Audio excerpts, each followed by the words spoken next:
Hi mga auntie, for today's video dahil may family gathering kami, nagawid kami Ichay, Binilian, and ito ang aming lugar.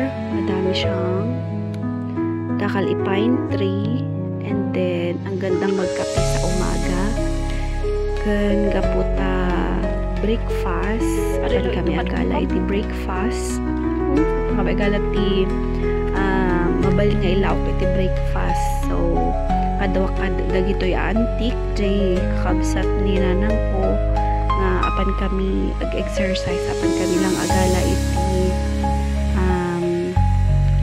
kamatis ijay lang bangir ajay annual gamin na dati family gathering iti side iti inakso nga it's good thing then tapno agbabanding dagiti kwan iti agre-relatives shrine tapno mo't hanunay nga trabaho kan kanayon. So ang ganda pala ng aming place. Ayan yung lugar ijay paibangir kaputa kwan bubunutin na nila yung kamatis, hindi na nila parang itatapon na lang nila kasi chay sungapan kami agala tap na isuti laok iti kwan ti si dami.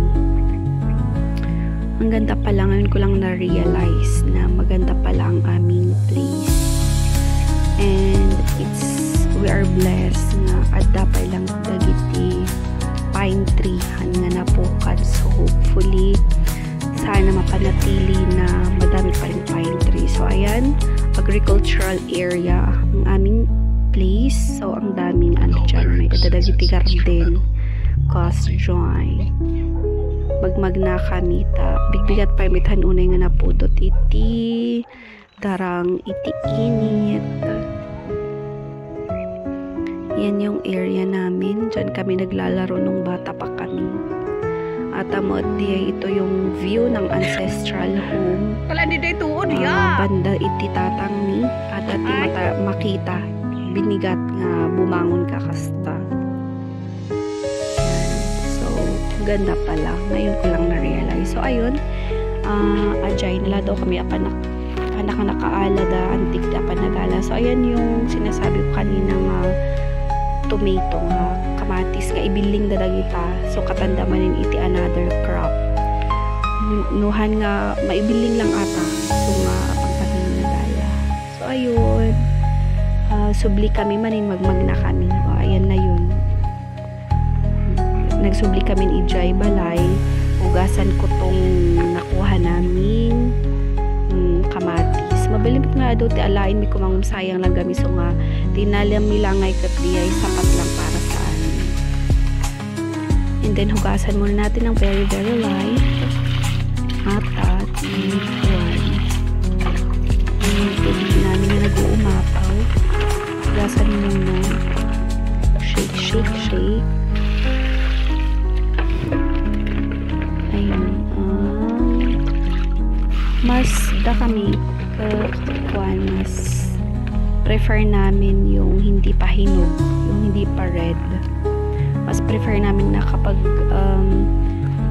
ginagawa siyang ang tawag doon salad, mas prefer namin yung manibalang tapno crunchy. So ayan, pasjay lang niya, ikat-kat nilang kinat ng pamangkin ko tsaka yung pinsan ko, sila nang nagkat, tapos silagyan lang namin ng sibuyas, kinat namin siya into round para maganda yung itsura niya. So yan, cut lang natin, and then ito yung aming breakfast. Tawag dyan galunggong. Galunggong nga inikatan day nilinisan namin. Lagyan namin ng asin. Tinimplahan ko siya ng asin, tapos konting MSG, tapos ayan na, nalagyan na lang namin ng bagoong tapos ado iti sibuyas na, very crunchy. Yung galunggong, lagyan lang namin yun ng asin, tapos konting vinegar, and then konting MSG. Tapos, ayan, ito naman, salad namin.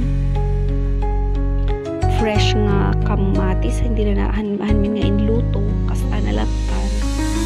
Tapos, ada lang iti sibuyas na kin, bagoong. Tapos, dry. So, ayun, let's eat na. Ito ang aming setup. Yan lang naman ang aming napakasimpleng breakfast na mga magpipinsan at saka mga magtitita kasjay. Napaka-nostalgic kasi nung bata kami ganyan. Kabi-kabilan mitiin na po, tapos agala-ala kami tulatan. So, ayun, thank you so much.